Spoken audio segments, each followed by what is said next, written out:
কলকাতা পুরসভার আরও এক তৃণমূল কাউন্সিলর গ্রেফতার তৃণমূল কাউন্সিলর সুস্মিতা ভট্টাচার্য।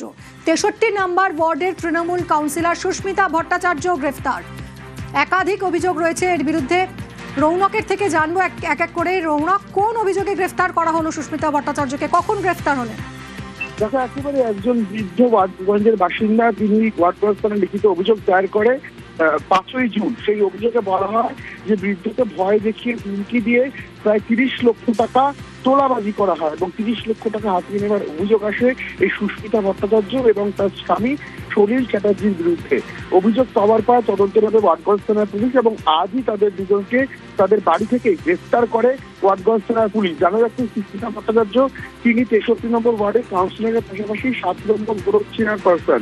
সেক্ষেত্রে কেন এই ধরনের ঘটনা ঘটানো হলো, যেহেতু ভয় দেখিয়ে প্রতারণা এবং তোলাবাজির অভিযোগ রয়েছে, গোটা বিষয়টি ইতিমধ্যে ওয়ার্ডগঞ্জ থানা পুলিশ খতিয়ে দেখছে।